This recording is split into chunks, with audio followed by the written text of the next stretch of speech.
a menti, est-ce qu'elle ne mérite pas le pardon? Voilà. C'est ça. Est-ce que allons-nous la lapider parce qu'elle a menti?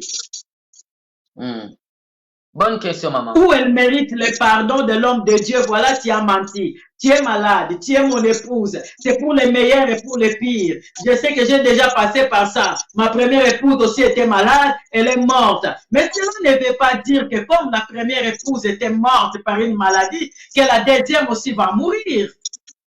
Ah ben c'est ça. Et moi, je me pose la question, maman. Et si Alexandre ne meurt pas et qu'on lui fait l'opération, elle reste vivante, quel dirait ce pasteur? C'est pour cela que Maman Chimène, tu sais que nous n'avons pas le même niveau de foi. Même beaucoup sont en train de venir nous lapider déjà par des commentaires comme quoi nous sommes jaloux, comme quoi on est aigris. Voilà. Mais ce n'est pas nous qui ramenons ce genre de choses sur la place publique. Nous avons le droit de faire des analyses, d'examiner toutes choses selon ce que la Bible nous recommande. Et cette histoire, il y a une profondeur spirituelle dedans. C'est ainsi qu'il faut beaucoup prier pour Alexandra. Exactement, exactement. Parce que je pense qu'elle est la victime. Alexandra, elle est la victime. Cette fille, elle est victime. Parce que le fait de répudier cette jeune dame qui est malade, parce qu'il estime qu'elle est déjà morte. Voilà. C'est-à-dire que sort de ma maison, va mourir en dehors de ma maison. Je ne vais pas assumer la responsabilité de ta mort. En quelque sorte, il déclare la mort sur elle. La mort directement de la fille, c'est ça le problème. Oui, oui, parce qu'il dit que je ne vais pas passer pour ce que j'ai déjà passé. Ma première épouse était morte, donc toi aussi tu vas mourir, mais ne meurs pas s'il te plaît dans ma maison. Va mourir dehors. Va mourir dehors. Donc ça veut dire qu'il est en train de précipiter aussi sa mort. Qu'est-ce que la fille va penser dans sa tête? C'est un esprit de mort, parce que, vous savez, nous les hommes de Dieu, les gens viennent, c'est un abri et c'est un lieu de refuge. L'église est un lieu de refuge. Les gens viennent avec des problèmes. Ils ne peuvent pas être chassés de cette manière. Si ton épouse, si la chasse toutes ces brebis qui viennent chercher des guérisons. Voilà, tout à fait. Parce que si tu n'as pas la compassion de ton épouse, parce que les deux deviendront une seule chair. Voilà. Regardez qu'est-ce que Christ a fait, parce que l'homme est censé aimer sa femme comme Christ a aimé l'Église. Et il s'est livré pour elle. Il a accepté la mort pour elle. Mais M. Ferdinand ne veut pas être, si au cas où Alexandra meurt, je ne veux pas que les gens disent que c'est moi qui a fait ça. Donc, il ne veut pas souffrir pour elle, quoi. Tout à fait. En gros, il n'aime pas cette jeune dame. C'est ça. Il avait eu la possibilité, je pense, quand la maman s'opposait, de se rétracter, de reculer, de dire que je ne vais pas forcer des choses, je laisse comme ça. Mais il s'est entêté de bafouer l'autorité d'une mère, d'aller donner la dot aux grands-parents. Voilà. Mais aujourd'hui, au bout de 3 mois. Il a commis une erreur. Là, déjà, il a commis une grave erreur. Voilà. Il a semé la confusion dans la famille d'Alexandra parce que je pense qu'en ce moment, la maman est en train de la culpabiliser. Je vous avais dit quoi? Je ne vais pas. Vous avez mangé la dot là. Maintenant, regarde comment il répudie ma fille publiquement. Voilà. Il y a le conflit dans cette famille. Ça peut engendrer la haine dans cette famille. Exactement. C'est peut-être la maman d'Alexandra qui ne pourra pas aussi pardonner ses grands-parents ou les tantes qui sont là-bas au pays. Déjà, il y a la guerre. Déjà, il y a la guerre. Là, c'est si déjà, il y a la guerre. Voilà. Il y a déjà la guerre entre la maman et sa fille. Parce que la fille rentre dans le mariage et sa mère ne voulait pas. Qui ont commis cette guerre? C'est des serviteurs de Dieu. C'est eux, les serviteurs de Dieu, qui ont permis qu'Alexandra va se marier chez les grands-parents. Or, les pasteurs sont là. pour ramener la paix. Mais où est la paix? La paix. Aujourd'hui, les hommes de Dieu sont en train de faire entrer dans nos maisons. C'est ça le C'est problème. ça. Et nous faisons des affiches, restauration des familles, nous voulons la paix dans nos familles, nous allons prier pour les ennemis de nos familles. Mais nous sémons la confusion dans les familles, Exactement. la division dans les familles. C'est ça, c'est ça. Et surtout qu'il ne s'agit pas d'un simple fidèle, d'un simple chrétien, mais il s'est dit un prophète international, s'il vous plaît. Voilà. Qui a la renommée.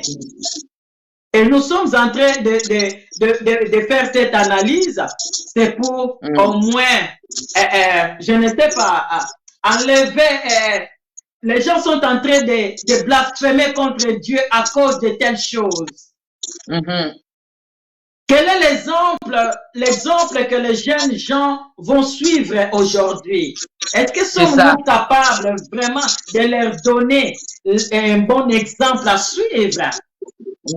Parce qu'aujourd'hui, les gens divorcent dans la facilité. Hein. Et les hommes de Dieu surtout, hein? Pas les païens, mais les hommes de Dieu. Les hommes de Dieu. L'esprit de pardon a disparu. Et si je regarde la plupart des divorces, ce n'est même plus à cause de l'infidélité. Il y en a des autres qui vont accuser sa femme, parce qu'elle est sorcière. Bon, tu délivres les gens qui sont envoûtés, les brebis qui sont envoûtées, possédées par la sorcellerie. Ta femme est sorcière, pourquoi tu ne pries pas pour elle? Voilà. Au moins qu'elle refuse. Et là, aujourd'hui, c'est parce qu'elle avait menti. Et ce qui me fait mal, c'est aussi les serviteurs de Dieu qui sont en train de défendre ça, de soutenir ça. C'est ce qui fait très mal. Et j'ai même entendu une servante dire, mais c'est écrit ici, il veut pas, il peut se séparer. Ils ont mal interprété, on va lire ça, 1 Corinthiens chapitre 7. 1 Corinthiens 7. Au verset 10, l'apôtre Paul dit ceci. 1 Corinthiens chapitre 7, verset 10. À ceux qui sont mariés, j'ordonne, non pas moi, mais le Seigneur, que la femme ne se sépare point de son mari. Si elle se sépare, qu'elle demeure sans se marier ou qu'elle se réconcilie avec son mari, et que le mari ne répudie point sa femme. Vous voyez? C'est une recommandation divine, ça. Exactement. Alors, je ne sais pas, c'est parce que nous sommes au temps de la fin. L'Église, nous sommes plus au commencement de l'Église. L'Église, elle arrive vers sa fin. Et dans cette fin, elle est presque, elle va être enlevée. Et il y a tous ces signes du temps de la fin dont la Bible nous a déjà avertis, sont en train de s'accomplir. Au jour d'aujourd'hui, il est même difficile de sanctionner de tels cas parce que chacun a bâti son église. Il estime qu'il est le patron de son église. C'est mon église, donc personne n'a le droit de me sanctionner. C'est moi qui décide. Vous voyez? Donc, c'est pour cela qu'on n'a pas un autre choix, si ce n'est que de faire de telles analyses et éclairer les enfants de Dieu concernant de telles choses. Parce que il a continué, il a fait un scandale, mais il continue à servir Dieu, malgré le scandale qu'il a provoqué. C'est ça, c'est ça. Alors, maman, j'aimerais poser cette question. Alors, quel est le conseil que pourriez-vous donner à cet homme de Dieu, surtout pour cette génération montante? S'il y a le conseil à donner, quel est votre conseil que vous pouvez donner à cette génération qui voit de telles histoires concernant les divorces? Moi, c'est pour cela, dans toutes mes émissions que je fais, j'appelle surtout, je fais un appel à chaque enfant de Dieu de prendre ses responsabilités en main. La Bible dit que le salut est individuel. Chacun va rendre compte de ses actes. Le seul modèle à suivre, c'est Jésus-Christ, le modèle parfait. Nous devons suivre le modèle parfait qui est Christ, sa parole, et contrôler nos gestes et faits si c'est conforme à la parole de Dieu. Si ce n'est pas conforme à la parole de Dieu, il faut se repentir et regarder la personne que tu es en train de suivre ou d'imiter. Est-ce que c'est un imitateur de Christ? Est-ce qu'on peut voir le bon fruit en lui? Est-ce qu'on peut voir la vie de Christ dans sa vie? Parce que l'apôtre Paul, il dit, soyez mes imitateurs comme je le suis moi-même de Christ.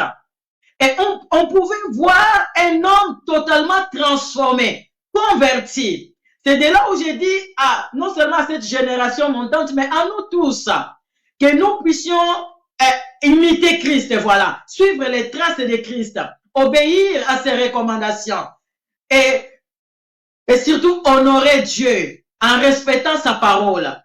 Le divorce n'est pas une option, hein, bien-aimé dans le Seigneur. Dieu est un Dieu tellement puissant qu'il peut résoudre cette situation. Je pense que c'était facile à résoudre. Ce n'est pas un cas de divorce, par exemple. Si Dieu est dans l'affaire, c'est facile. Je me pose des questions si c'était le contraire, Maman Chimène. Que c'est le prophète qui est malade. Si c'était le cas où c'était le prophète qui était malade, est-ce qu'Alexandra allait lui quitter? Voilà. Bonne question, maman. Voilà pourquoi nos jeunes gens, s'il vous plaît, comme la Bible dit, Paul dit, je veux que les jeunes se marient. Mariez-vous dans le Seigneur et respectez vraiment tout ce que la Bible demande concernant le mariage. Le mariage, on ne joue pas avec le mariage. Le mariage est sacré. Beaucoup de gens iront en enfer parce qu'ils n'ont pas bien géré leur mariage ici sur la terre.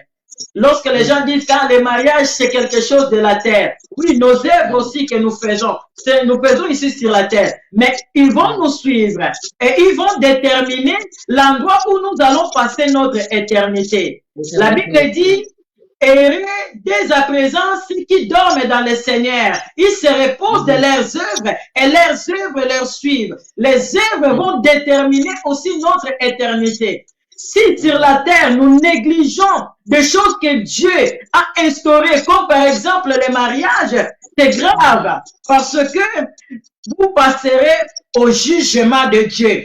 Il va te demander, je t'ai donné le mariage. Comment as-tu géré ce mariage?